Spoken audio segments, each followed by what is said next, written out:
বলছেন আল্লাহর হাবিব ইরশাদ করেছেন, হুব্বু আবি বকরিন ওয়া শুকরুহু ওয়াজিবুন আলা উম্মতি। একটু বড় করে বলি সুবহানাল্লাহ। নবী আকরাম সাল্লাল্লাহু আলাইহি ওয়াসাল্লাম বলছেন, আবু বকরের ভালোবাসা এবং আবু বকরের শুকরিয়া আদায় করা আমার সমস্ত উম্মতের উপরে ওয়াজিব। এত বেশি ওনার দয়া, ওনার মেহেরবানি, ওনার এহসান আছে দ্বীন ইসলামের জন্য। আমার পেয়ারা রসুল তাকে ভালোবাসা এবং তার কৃতজ্ঞতা প্রকাশ করাকে গোটা উম্মতের উপরে ওয়াজিব বলে ফতোয়া দিয়ে দিয়েছেন। তাই আল্লাহ তাআলা আমাদের জীবন যতদিন আছে সাইয়েদনা আবু বকর সিদ্দিককে মনে প্রাণে ভালোবাসার এবং তাকে ইজ্জত করার, আদব করার, অনুকরণ করার আল্লাহ তৌফিক নসিব করুক, আমিন।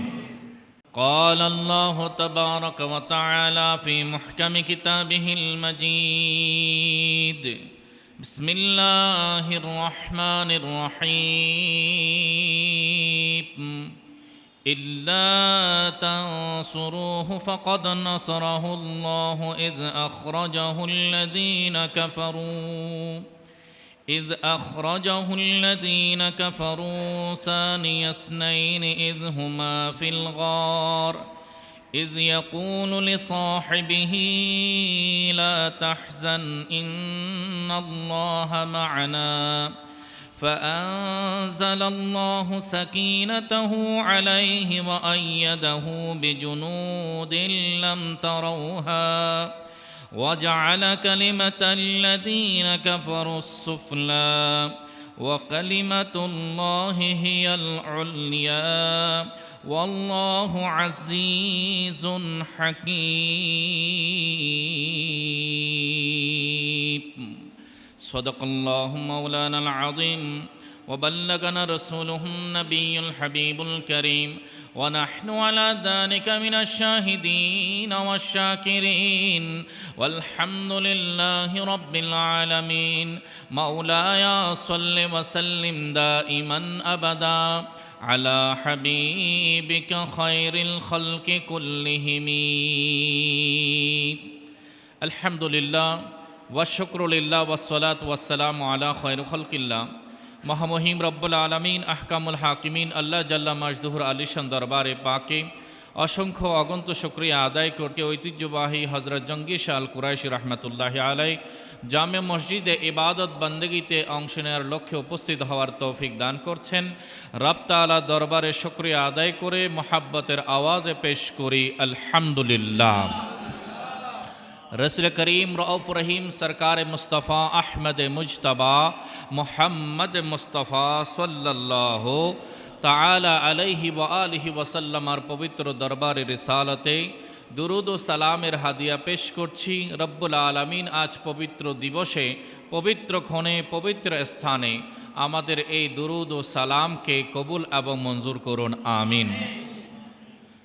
आल्लाहर महबूब सल्लल्लाहु अलैहि वसल्लमार प्रियजन साहबाए कराम अहले बैत रसूल ताबेईन तबे ताबेईन आइम्मे मुस्ताहिदीन आइम्मे शरीयत आइम्मे तरीकत आइम्मे सियासत्ता सह सारा पृथिवीव्यापी सकल बुजुर्गाने दीनेर प्रति सश्रद्ध सालाम निवेदन करछि। आमादेर परम्पराय गत हवा पूर्वपुरुष जारा कलेमाय हक इस्लामेर अनुशासन मेने इस्लामके अनुशीलन करे चर्चा करे आज आल्लाहर प्यारा हयेछेन कबरबासी हयेछेन। रब ताआला दरबारे दोया करी आल्लाह ताआला तादेर सकलेर इबादत सकलेर खिदमतगुलोके कबुल एवं मंजूर करुन, आमीन। आल्लाह सुबहानाहु वा ताआला जे सकल नियामते आमादेरके पूर्णता दान करेछेन, इस्लामेर एई बागानके सुसज्जित करेछेन, তাদের মধ্যে অন্যতম একজন বান্দা হচ্ছেন সৈয়দনা সিদ্দিক আকবর রাদিয়াল্লাহু তাআলা আনহু। আমার প্যারা রসুল সাল্লাল্লাহু আলাইহি ওয়াসাল্লাম এই দুনিয়াতে তশরিফ এনেছেন, ইসলামের বীজ বপন করেছেন, আর সেই বীজ থেকে বৃক্ষ এসেছে, আর বৃক্ষ থেকে প্রথম যে ফল এসেছে তার নাম সিদ্দিকে আকবর। ইসলাম নামক সেই বৃক্ষের প্রথম ফলের নাম কি? সিদ্দিক আকবর সৈয়দনা আবু বকর সিদ্দিক রাদিয়াল্লাহু তাআলা আনহু। একটু বড় করে বলি সুবহানাল্লাহ। পবিত্র কোরআনে সূরা তওবার 40 নম্বর আয়াতে পাকে আল্লাহ সুবহানাহু ওয়া তাআলা তার সনদ দিয়েছেন নবী করিম সাল্লাল্লাহু আলাইহি ওয়াসাল্লামার সাহাবী 1,20,000 1,24,000 বর্ণনা পাওয়া যায়। কারো ব্যাপারে সাহাবায়ে কেরাম বলেছেন অমুক আল্লাহর রসুলকে দেখেছে, তাই উম্মত তাকে সাহাবী হিসেবে জেনেছে। কারো ব্যাপারে রসুল বলেছেন যে অমুক আমার সাহাবী, তখন সকল উম্মত নবীর জবান থেকে সাহাবীর পরিচয় জেনেছে। আর সাইয়্যিদুনা আবু বকর সিদ্দিক রাদিয়াল্লাহু তাআলা আনহু তিনি হচ্ছেন ওই স্পেশাল বান্দা যার সাহাবী হওয়াকে স্বয়ং আল্লাহ নিজে বয়ান করেছেন। আর একটু বড় আওয়াজে বলি সুবহানাল্লাহ। পবিত্র কোরআনে আল্লাহ সুবহানাহু ওয়া তাআলা যে আয়াতে পাক আপনাদের সম্মুখে আমি তেলাওয়াত করার সৌভাগ্য অর্জন করেছি, এক স্পেশাল আয়াত, বিশেষ আয়াত, যেখানে আল্লাহ সুবহানাহু ওয়া তাআলা বলেছেন ইয ইয়াকুলু লিসাহিবিহি, যখন তিনি তার সাহাবীকে বলছিলেন, তার সাহাবীকে বললেন, তার সাথীকে ইরশাদ করলেন। এখানে যিনি বক্তা তিনি আমার পেয়ারা রসুল। একটু বড় করে বলে সুবহানাল্লাহ। যিনি বক্তা তিনি আমার পেয়ারা রসুল, আর যিনি শ্রোতা খলিফাতুর রসুল। যিনি শ্রোতা তিনি হচ্ছেন খলিফাতুর রসুল, আমার পেয়ারা রসুলের প্রিয় সাহাবী হযরতে সাইয়্যিদুনা আবু বকর সিদ্দিক রাদিয়াল্লাহু তাআলা আনহু, যার সাহাবী হওয়ার ব্যাপারে সনদ দিয়েছেন কে? কেউ যদি সাইয়্যিদুনা আবু বকর সিদ্দিককে না মানে, সাহাবী হিসেবে অস্বীকার করে, গুরুত্ব না দেয়, তাহলে সেই সরাসরি কোরআনকে অস্বীকার করবে, আল্লাহর কালামকে অস্বীকার করবে, আল্লাহর কালামকে অবজ্ঞা করবে। তো যে ব্যক্তি সাইয়্যিদুনা সিদ্দিক আকবরের সাহাবী হওয়ার বিষয়কে অস্বীকার করে, অবজ্ঞা করে, ইনকার করে, ওই বান্দার সাথে ঈমান ও ইসলামের কোনো সম্পর্ক নাই। কারণ সে সরাসরি নস্সে কতঈ আল্লাহর কালাম কোরআনকে অস্বীকার করছে। আমরা তো বড় খুশনসিব, আমরা ওনাকে আল্লাহর রসুলের মাহবুব হিসেবে, আল্লাহর রসুলের সাহাবী হিসেবে, আল্লাহর রসুলের পরম বন্ধু হিসেবে মেনে নিয়েছি। একটু বড় আওয়াজে বলি আলহামদুলিল্লাহ।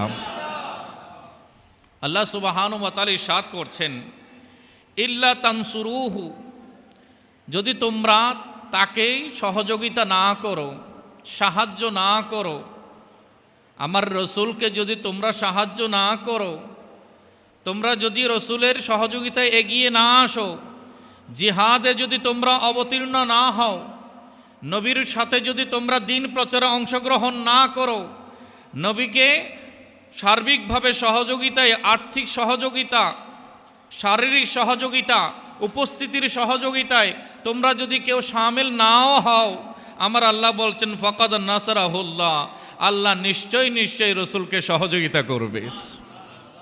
কেউ না থাকলেও আমার আল্লাহ আমার রসুলের মদদ করবেন, আমার রসুলের সহযোগিতা করবেন। একটু বড় করে বলে সুবহানাল্লাহ। আল্লাহ তাআলা ইশারা করছেন, এক ক্রান্তি লগ্নে, ক্রান্তিকাল আমার হাবিবের উপর দিয়ে অতিক্রম করেছে। আমি আল্লাহ নির্দেশ দিয়েছি, হাবিব মক্কা ছেড়ে চলে আসুন মদিনা মুনাওয়ারায়, হিজরত করুন, আপনি চলে আসুন। আমার পেয়ারা রসুল এই হিজরতের সফর সাথী নিয়েছেন কয়জন? কয়জন? একজন। আল্লাহ সুবহানাহু ওয়া তাআলা ওই একজনটা কেমন সেটা কোরআনে বয়ান করেছেন। একটু বড় করে বলি সুবহানাল্লাহ। আল্লাহ সুবহানাহু ওয়া তাআলা বলছেন ফাকাদ নাসারাহুল্লাহ, নিশ্চয় নিশ্চয় আল্লাহ তার সহযোগিতা করেছেন, রসুলের সাহায্য করেছেন। কখন? ইজ আখরাজাহুল্লাযীনা কাফারু, যখন কাফেররা তাকে বের হয়ে যেতে বাধ্য করেছে। মক্কায়ে মুকাররমায় দারুন নাদওয়াতে বসে আবু জাহাল, আবু লাহাব, উতবা, শাইবা সহ সকল বড় বড় সিনিয়র ক্লাসের কাফের সম্প্রদায়ের নেতৃবর্গ, তারা সবাই মিলে সিদ্ধান্ত নিয়েছে আমার রসুলকে এই পৃথিবী থেকে নিশ্চিহ্ন করে দেবে। নবী করিম সাল্লাল্লাহু আলাইহি ওয়াসাল্লামকে হত্যা করবে, আমার রসুল সাল্লাল্লাহু আলাইহি ওয়াসাল্লামকে এই পৃথিবী থেকে সরিয়ে দেবে, তাদের চূড়ান্ত সিদ্ধান্ত হয়ে গেছে। আল্লাহ বলেন, হাবিব, কেউ আপনার পাশে না থাকলো আমি তো আছি। তো রাখে আল্লাহ? মারে কে? আল্লাহ যখন সহযোগিতাকারী হয়ে যান, আল্লাহ যখন নিরাপত্তাদাতা হয়ে যান, তখন হাজারো ষড়যন্ত্র সফল হবে? কখনোই না। আল্লাহ সুবহানাহু ওয়া তাআলা সকল ষড়যন্ত্রকে নস্যাৎ করে দিলেন, আর মাহবুবকে বড় সম্মানের সাথে মদিনা মুনাওয়ারায় কবুল করেছেন। আমার পেয়ারা রসুল সাল্লাল্লাহু আলাইহি ওয়াসাল্লাম বের হলেন। আল্লাহ বলছেন, ইজ আখরাজাহুল লাযীনা কাফারু, যখন কাফেরেরা তাকে বের হয়ে যেতে, তশরিফ নিয়ে যেতে বাধ্য করেছিল, তখন সানিয়াসনাইনি ইজ হুমা ফিল গার, তারা দুজন গারে সৌরের মধ্যে আশ্রয় নিয়েছিল, অবস্থান করেছিল। আমার আল্লাহ বলছেন, তখন সানিয়াসনাইনি ইজ হুমা ফিল গার ইজ ইয়াকুলু লিসাহিবিহি, তখন তাদের মধ্যেকার দ্বিতীয় জন, তারা যখন গারের মধ্যে, গুহার মধ্যে ছিল, গারে সৌরের মধ্যে ছিল, সৌর পর্বতের সে নির্দিষ্ট পাহাড়ের অংশে তারা যখন অবস্থান করছিল, তখন তিনি তার সাহেব, তার সাথীকে বলেছিলেন, আয় আমার আবু বকর, অস্থির হয়ে যেও না, তুমি বেশি বেচাইন হইও না। ইয ইয়াকুলু লিসাহিবিহি, হে আমার আবু বকর, তুমি অস্থির হইও না, আমি তোমাকে সান্ত্বনা দিচ্ছি। ইন্নাল্লাহা মা'ানা লা তাহজান, দুশ্চিন্তাগ্রস্ত হইও না। ইন্নাল্লাহা মা'ানা, নিশ্চয় আল্লাহ আমাদের সাথে আছে।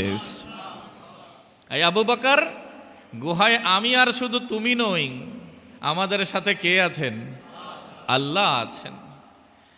দেখুন, নবী করিম সাল্লাল্লাহু আলাইহি ওয়াসাল্লাম যখন মক্কা ছেড়ে মদিনার দিকে রওনা হলেন, তখন কাফেরেরা এই খবর জানতে পেরে পুরস্কার ঘোষণা করল। তারা বলেছে, আবু বকর এবং মুহাম্মদ ইবনে আব্দুল্লাহ, এই দুইজনকে জীবিত কিংবা মৃত যারা এনে দিতে পারবে, কিংবা যে এনে দিতে পারবে, তাকে 100 উট উপহার দেয়া হবে। কত উট? 100 উট। বর্তমান কারেন্সিতে যদি আমরা খেয়াল করি, এর মূল্যমানটা কি কম নাকি অনেক বেশি? বর্তমানে আমরা কি 1 লক্ষ টাকা দিয়ে উট ক্রয় করতে পারবো? ক্রয়ের ক্ষেত্রে একটা উট ক্রয় করতে গেলেও অনেক অর্থ আমাদেরকে ব্যয় করতে হবে। সে সময়ে উট কিন্তু বড় চড়া মূল্যের ছিল, অন্যান্য পশুর চেয়ে উটের মূল্যমান বেশি ছিল। এবং যদি আমরা খেয়ালও করি যে বর্তমান কারেন্সি তো 100 উট 1 কোটি টাকার বেশি লাগবে। আমার ভাই বলছেন 5 কোটি টাকা লাগবে, যেহেতু এখন কারেন্সিতে মূল্যমানটা অনেক অ্যাক্সিড করেছে, অনেক অগ্রসর হয়ে গেছে। আমরা যদি সেই সময়ও হিসাব করি, তাহলে তৎকালীন সময়ের জন্য এই মানটা, এই মূল্যটা এত কম ছিল না, অনেক বড় ছিল। যদি আমরা কম করেও ধরি, 1 কোটি টাকার পুরস্কার তারা ঘোষণা করেছে, আর এই কোটি টাকার পুরস্কারের নেশায় আরবের জওয়ান যুবকেরা পিছু নিয়েছে। আমার পেয়ারা রসুলকে হন্য হয়ে তারা তালাশ করছে, ধরার জন্য, আক্রমণ করার জন্য। দেখা যায় সোরাকা বিন মালিক নামে এক ব্যক্তি আমার পেয়ারা রসুলের পিছু নিয়েছে। সে দেখে নিয়েছে যে চলার পথের উটের পদচিহ্ন দেখা যাচ্ছে, মরুভূমি দিয়ে উট চলে যাওয়ার কি আছে, চিহ্ন আছে। সে ভেবে নিয়েছে নিশ্চয় এই উটে চড়েই মুহাম্মদ ইবনে আব্দুল্লাহ এবং আবু বকর রওনা হয়েছে। এবং তার ধারণাটা সঠিক, যেহেতু সে এই ব্যাপারগুলোতে যথেষ্ট চৌকস ছিল, জ্ঞানী ছিল, যার কারণে সে আল্লাহর রসুল এবং সাইয়েদনা আবু বকর সিদ্দিকের পিছু নিয়েছে। আমার পেয়ারা রসুলের পেছনে যখন আবু বকর সিদ্দিক দেখছেন, দেখা যায় দূর থেকে সুরাকাকে দেখা যাচ্ছে। বলছেন, হুজুর, এই বুঝি শত্রু আমাদের কাছে এসে গেল। শত্রু বুঝি আমাদেরকে নাগাল পেয়ে গেল, আমরা কিভাবে অগ্রসর হব? আমার পেয়ারা রসুল বললেন, আবু বকর দুশ্চিন্তাগ্রস্ত হইও না, তুমি টেনশন করিও না, আমাদের কিছুই হবে না, তুমি অস্থির হচ্ছ কেন? তখন আবু বকর সিদ্দিক বলে, হুজুর আমি আমার জন্য অস্থির হচ্ছি না, আমার মন হয় যে ডানে যদি আমি না থাকি আপনার উপরে আক্রমণ হবে, পেছনে না থাকলে আপনার উপরে আক্রমণ হবে, বাঁয়ে যদি না থাকি তাহলে আপনার উপরে আক্রমণ হবে, সামনে যদি না থাকি আপনার উপরে আক্রমণ হবে, এভাবে আপনি রসুলের শরীর মোবারকে আক্রমণ হবে, আপনি রসুলের উপরে আক্রমণ হবে, আপনি আঘাতপ্রাপ্ত হবেন, কষ্ট পাবেন, এটা আমি আমার জীবন থাকতে সহ্য করতে পারবো না। তাই আমি চাই যদি জীবন যায় আমারটা যাক, আপনি নিরাপদে থাকেন। একটু বড় করে বলে সুবহানাল্লাহ। কেমন প্রেমিক! আমি গত জুমায় হাদিস আপনাদেরকে শুনিয়েছিলাম, এমন অদ্বিতীয় আশিকে রসুল পৃথিবীতে আর কেউ হবে না। আমার পেয়ারা রসুল বললেন, আই আবু বকর দুশ্চিন্তাগ্রস্ত হইও না। আমার পেয়ারা রসুল থামলেন, দেখা যায় সুরাকাও থামলো। সুরাকা বলছে, আমার হাতে রাঙা তরবারি আছে, আপনি আমাকে ধরা দেন, না হলে আমার তরবারি থেকে আপনারা কেউ বাঁচতে পারবেন না। আমার পেয়ারা রসুল বললেন, আয় সুরাকা, তুমি এত অস্থির হচ্ছ কেন? এত অস্থির হচ্ছ কেন? এরপরে দেখা যায় সুরাকা নবী মুস্তফার সাথে ঔদ্ধত্যপূর্ণ আচরণ করতে চাচ্ছিল। তখন আল্লাহর রসুল বললেন, এই জমিন। নবীজি জমিনের সাথে কথা বলা শুরু করে দিলেন। একটু বড় করে বলে সুবহানাল্লাহ। আমার রসুলের কথা জমিন শুনে কি না? আসমান, চন্দ্র, সূর্য, পশু পাখি, বনের হরিণ, আমার পেয়ারা রসুলের কথা আল্লাহর পুরো সৃষ্টি জগৎ শুনে। কিন্তু বড় আফসোসের ব্যাপার, আমরা রসুলের উম্মত হয়েও অনেক ক্ষেত্রে রসুলের কথা আমরা শুনি না। রসুলের সাথে আমরা বিরোধী আচরণ উপহার দিচ্ছি, কিন্তু সৃষ্টি জগৎ আমার রসুলের সাথে অফাদারি করেছে। একটু বড় করে বলি সুবহানাল্লাহ। আল্লাহ তাআলা আমাদেরকে সংশোধন হওয়ার তৌফিক দান করুক, আমিন।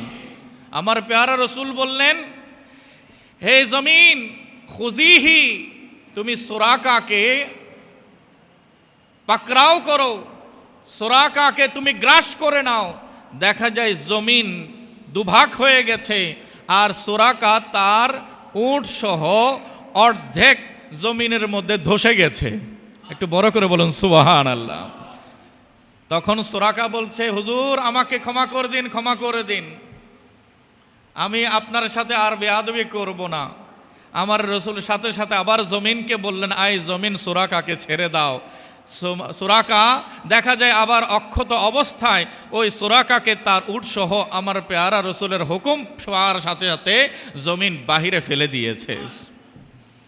এরপরও সে আবার দ্বিতীয়বার তৃতীয়বার চেষ্টা করেছে, বারংবার একই অবস্থা হয়েছে।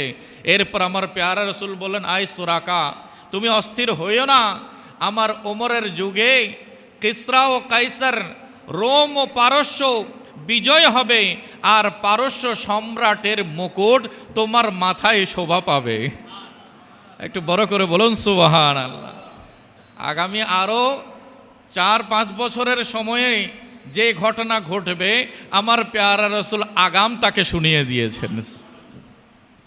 এবং দেখা যায় ইতিহাসে ঠিকই রসুল পাক সাল্লাল্লাহু আলাইহি ওয়াসাল্লাম যেভাবে বলেছেন, হযরত ওমর রাদিয়াল্লাহু তাআলা আনহুর যুগে রোম এবং পারস্য ইসলামী রাজত্বের আওতায় এসেছিল, এবং সেই মুকুট যখন নিয়ে সাইয়েদনা ওমর রাদিয়াল্লাহু তাআলা আনহুর দরবারে রাখা হলো, তিনি জিজ্ঞাসা করলেন, এই রোম ও পারস্যের ব্যাপারে আল্লাহর রসুল কাউকে কোনো সুসংবাদ দিয়েছিলেন কিনা, কারো ব্যাপারে কোনো ওসিয়ত করে গেছেন কিনা? তখন সুরাকা বলেছিল, হ্যাঁ, আল্লাহর রসুল আমাকে বলেছিলেন, এই সুরাকা, তুমি রোমের বাদশার মুকুট তোমার অধিকারে আসবে, তুমি সেটার মালিক হবে। আল্লাহর রসুল আমাকে সেটার মালিকানা দান করেছিলেন। কথা শোনা মাত্রই সাইয়েদনা হযরত ওমর ইবনুল খাত্তাব রাদিয়াল্লাহু তাআলা আনহু সুরাকাকে ওই মুকুট তার হাতে তুলে দিয়েছিলেন। তাহলে আগাম ভবিষ্যতের কথা বলে দিতে পারাই তো নবী। নবী মানে হচ্ছে যিনি the person who gives the knowledge of unseen, যিনি আনসিন কথা, অদৃশ্যের কথা আগাম জানাতে পারেন, তাকেই বলা হয় নবী, তাকেই বলা হয় প্রফেট। একটু বড় করে বলি সুবহানাল্লাহ। আমার প্যারা রসুল সাল্লাল্লাহু আলাইহি ওয়াসাল্লাম গুহার নিকটবর্তী প্রায় 11 মাইল কাছাকাছি, এত উঁচুতে, বিশাল উঁচুতে এই পর্বতের গুহা রয়েছে। যারা উমরাতে যান তারা অতটুকু পর্যন্ত ওঠার সাহস করেন না, নিচ থেকে দেখেন। আর যাদের মাথায় টুপি থাকে, পুরো দেখতে গেলে মাথার টুপিও নিচে পড়ে যায়, এত উঁচুতে। সাইয়েদনা আবু বকর সিদ্দিক রাদিয়াল্লাহু তাআলা আনহু বলছেন, হুজুর আপনার কষ্ট হোক এটা আমি চাই না, আপনি আমার কাঁধে উঠুন, এই পুরো পথটা আমি আপনাকে বহন করে নিয়ে যাব। কেমন প্রেমিক, চিন্তা করুন। নবী মুস্তাফাকে এক মুহূর্তের জন্য কষ্টের মুখোমুখি হতে তিনি দিচ্ছেন না। এরপরে যখন গুহার মুখে গেলেন, তখন আল্লাহর রসুলের কাছে এজাজত চাইলেন, হুজুর সব কিছুতে আপনি প্রথম, সৃষ্টিতে আপনি প্রথম, রসুল হিসেবে আপনি প্রথম, নবী হিসেবে আপনি প্রথম, আল্লাহর দরবারে নৈকট্য মর্যাদায় আপনি প্রথম, জান্নাতে প্রবেশকারীদের মধ্যে আপনি প্রথম, আর আল্লাহর দরবারে সুপারিশকারী হিসেবেও আপনি প্রথম। কিন্তু আজ গুহার সামনে আমরা অবস্থান করছি, আমার ভয় হচ্ছে গুহার ভেতরে হয়তো বিষাক্ত কোনো জীবজন্তু থাকবে, প্রাণী থাকবে, যে আক্রমণ করতে চাইবে, হয়তো সে আপনাকে না চিনে ভুল করে বসবে। আমি চাই সে আক্রমণ আপনার উপরে না হোক, যদি হওয়ার থাকে আমি আবু বকর সিদ্দিকের উপরে হোক। আমাকে আপনি ইজাজত দিন, আমি গুহাতে প্রথম প্রবেশ করব। আমার রসুল মুচকি হেসে তাকে ইজাজত দিলেন। একটু বড় করে বলুন সুবহানাল্লাহ। আল্লাহর কোরআন বলছে, আল্লাযীনা কাফারু সানিয়া ইসনাইন ইয হুমা ফিল গার। যখন ওই গর্তের মধ্যে, গুহার মধ্যে তাদের দুইয়ের মধ্যে দ্বিতীয় জন বলেছিলেন, মুফাসসিরিনে কেরাম এটা নিয়ে আলোচনা করতে করতে বিশাল আলোচনা করেছেন। দুইয়ের মধ্যে দ্বিতীয় জনকে, সেটা কি রাসূলুল্লাহ নাকি সিদ্দিক আকবর, এটা নিয়েও আলোচনা হয়েছে যে দ্বিতীয় জন কে হবে। কেউ কেউ বলেছেন এখানে প্রথম জন আল্লাহর রসুল আর দ্বিতীয় জন সিদ্দিক আকবর। আবার কেউ কেউ বলেছেন না, এখানে প্রথম জন সিদ্দিক আকবর আর দ্বিতীয় জন হচ্ছেন আল্লাহর রসুল। মনে যেন কোনো প্রশ্নের উদ্রেক না হয়, আসল বাস্তবতাটা তো জানতে হবে। কি বলেন, জানার দরকার আছে কি না? আছে। মুফাসসিরিনে কেরাম বলছেন এখানে আল্লাহ তাআলা তাদের উভয়ের একে অপরের মহাব্বতের কথা উল্লেখ করেছেন। একটু বড় করে বলুন সুবহানাল্লাহ। নবী মুস্তাফা সাল্লাল্লাহু আলাইহি ওয়াসাল্লামও সাইয়েদনা সিদ্দিক আকবরকে ভালোবাসতেন, আর সিদ্দিক আকবরকেও আমার প্যারা রসুলকে অপরিসীম ভালোবাসতেন। সেই ভালোবাসার কথা আল্লাহ বলছেন, সানিয়া ইসনাইনি ইয হুমা ফিল গার। যখন তারা গর্তের মধ্যে ছিল, তাদের দুইয়ের মধ্যে দ্বিতীয় জন বলেছিল। পরের আয়াত, ইয ইয়াকুলু লিসাহিবিহি, তিনি তার সাথীকে, তার বন্ধুকে, তার সাহাবীকে বললেন, লা তাহজান ইন্নাল্লাহা মা'ানা, চিন্তা করিও না, আমাদের সাথে আল্লাহ আছেন। এই কথা এখানে উলামায়ে কেরাম, মুফাসসিরিনে কেরাম বলছেন দ্বিতীয় জনের, দ্বিতীয়কে প্রথমকে, এটা নিয়ে আলোচনা হয়। বলছে যখন গর্তের মুখে আমার পেয়ারা রসুল সহ সাইয়েদনা সিদ্দিক আকবর উপনীত হলেন, তখন তিনি আরজ পেশ করেছিলেন, হুজুর আগে গিয়ে আমি পরিষ্কার করে আসি, পরিচ্ছন্ন করে আসি। এবং তিনি সেখানে গেলেন, আল্লাহর রসুল অনুমতি দিলেন, নিজের গায়ের চাদরকে টুকরা টুকরা করে প্রতিটি ফটক তিনি বন্ধ করলেন। কোনো বর্ণনায় আছে একটা ফটক বন্ধ করতে পারেননি, আরেক বর্ণনায় আছে দুটো ফটক বন্ধ করতে পারেননি। সেখানে তিনি তার পায়ের গোড়ালি দিয়ে বন্ধ করে রেখেছিলেন। তাই গুহাতে কে আগে প্রবেশ করেছিলেন, সেটার উত্তর হচ্ছে আগে সিদ্দিক আকবর প্রবেশ করেছিলেন। তাই গুহার দিকে প্রবেশকারী হিসেবে আউয়াল নম্বরে কে? সিদ্দিক আকবর। আউয়াল নম্বরে কে? সিদ্দিক আকবর। আর দ্বিতীয়ত যখন তিনি প্রস্তুত হয়ে গেল, তখন আল্লাহ রসুলের দরবার আরজ পেশ করলেন, হুজুর আপনি এবার আসুন, আমি আপনার অবস্থানের জন্য পরিবেশকে সমীচীন করিয়ে নিয়েছি। একটু বড় করে বলুন সুবহানাল্লাহ। তাই গুহায় প্রবেশের ক্ষেত্রে আমার পেয়ারা রসুল দ্বিতীয়, আবু বকর সিদ্দিক আউয়াল। আর আখিরাতের সফর, কিসের সফর? আখিরাতের সফর আমাদের শুরু হয় এক গর্ত দিয়ে। সেই গর্তের নাম কি? কবর। এখান থেকে মুফাসসিরিনে কেরাম বলছেন যে আখিরাতের সফরের যে গর্তে বান্দা সফর করে প্রবেশ করে, ওই সফরে সর্বপ্রথম আমার পেয়ারা রসুল আগে গিয়েছেন। রওজায়ে রসুলে আমার পেয়ারা রসুল আগে প্রবেশ করেছেন এবং জানান দিয়েছেন, আয় সিদ্দিক, আসো আসো, তুমি আসার আগে আগে আমি তোমার জন্য সেট আপ তৈরি রাখবো। এবং দেখা গেল সাইয়েদনা আবু বকর সিদ্দিক রাদিয়াল্লাহু তাআলা আনহু যখন ইন্তেকাল হলো, এর আগে আগে তিনি ওসিয়ত করেছেন, বললেন আপনার জানাজা কেমন হবে, আপনার দাফন কেমন হবে, আপনার কফিন কোথায় রাখা হবে, এই ব্যাপারে যখন জিজ্ঞাসা করা হলো তখন তিনি বলেছিলেন, আমার গোসলও দেবে, আমার জানাজাও পড়বে, কিন্তু আমাকে দাফন একটু দেরিতে করবে। আগে আমাকে নিয়ে আমার পেয়ারা রসুলের দরবারে উপস্থিত হয়ে যাবে, নবী মুস্তাফার দরবারে উপস্থিত হবে, আল্লাহর রসুলের কাছে এজাজত চাইবে যে আপনার রফিক, আপনার বন্ধু আবু বকরকে নিয়ে এসেছি, হুজুর যদি আপনি এজাজত দেন তাহলে আপনার পাশে আপনার কদমে সিদ্দিক বড় আশা করেছে থাকার জন্য। আর যদি আপনি এজাজত না দেন তাহলে সিদ্দিক বলেছে তাকে যেন আমরা জান্নাতুল বকিতে দাফন করে দেই। আমার পেয়ারা রসুলের রওজে আতহারে যখন সিদ্দিক আকবরের কফিনকে রাখা হলো, দেহ মুবারককে নিয়ে উপস্থিত হলো, দেখা যায় সেখান থেকে আওয়াজ এসেছে যে আমি চাই আমার সিদ্দিককে আমার সাথে করে দেবে। তাওয়াসুলু আল হাবিবা ইলাল হাবিব, তোমরা আমার বন্ধুকে বন্ধুর সাথে মিলিত করে দাও। ইন্নী লামুশতাকুন, আমি তো তার জন্য উদ্গ্রীব হয়ে আছি, তার জন্য বড় আশা করে আছি যে আমার সিদ্দিক যেন আমার দূরে না থাকে, সেই জন্য আমার কদমেই থাকে। রওজায়ে রসুল থেকে যখন আওয়াজ এসেছে, সাথে সাথে সাহাবায়ে কেরাম আমার পেয়ারা রসুলের মাজার মুবারকেই সাইয়েদনা সিদ্দিক আকবরের জন্য তার কবর শরীফকে তারা খনন করা শুরু করেছিলেন। একটু বড় করে বলুন সুবহানাল্লাহ। পেয়ারা হাজরেন, বলছিলাম তাহলে গারে সোরে প্রবেশের দিক থেকে সিদ্দিক আকবর আউয়াল, আর আখিরাতের গর্তে প্রবেশের দিকে আমার পেয়ারা রসুল আউয়াল। গারে সুরে প্রবেশের দিক থেকে আমার পেয়ারা রসুল দ্বিতীয়, আর আখিরাতের গর্তে প্রবেশের দিক থেকে সিদ্দিক আকবর দ্বিতীয়। একটু বড় করে বলুন সুবহানাল্লাহ। রব্বুল আলামিন এমন এক মহান জাতকে আজ আমাদেরকে আলোচনা করার সুযোগ দিয়েছেন। আল্লাহ তাআলা বলছেন, তোমরা আমার রসুলের সহযোগিতা করো বা না করো।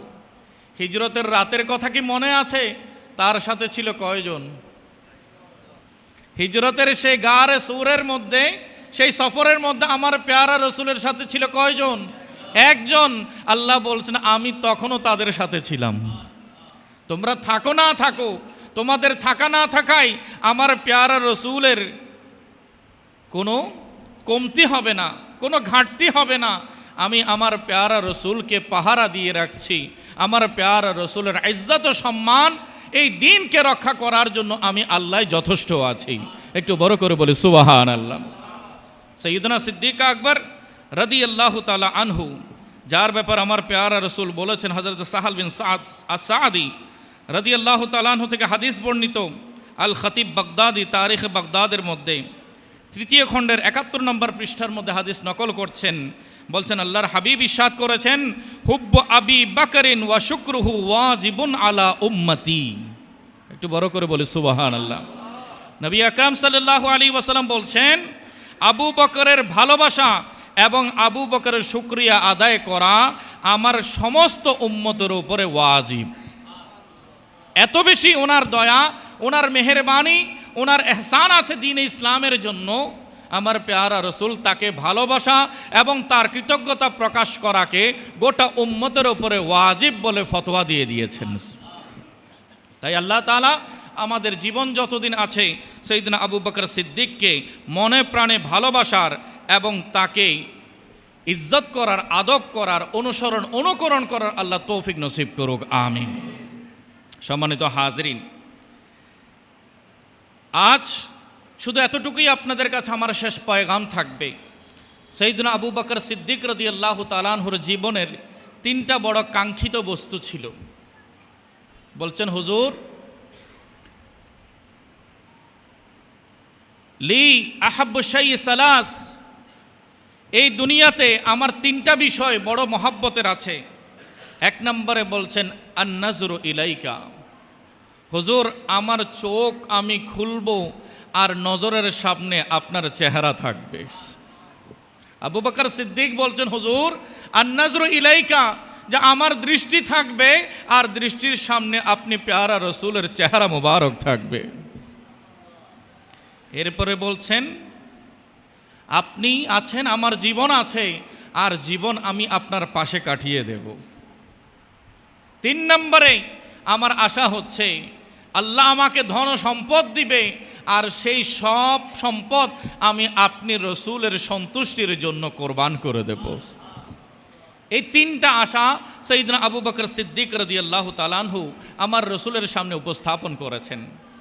তা আমাদেরও এই 3টা আশা থাকা দরকার, যে জীবনের সব সময় যেন আমি এটা চিন্তা করি আমার রসুল আমার উপরে রাজি কিনা, আমার চরণ, আমার আচরণ, আমার বিচরণে আমার রসুল রাজি কিনা, এবং আমার সহায় সম্পদ আছে এটা রসুলের দ্বীনের জন্য, ইসলামের জন্য আমি ব্যয় করতে রাজি কিনা। আল্লাহ তাআলা আমাদের সবাইকে সিদ্দিক আকবরের এই সুন্নাহ আমল করার তৌফিক দান করুক, আমিন।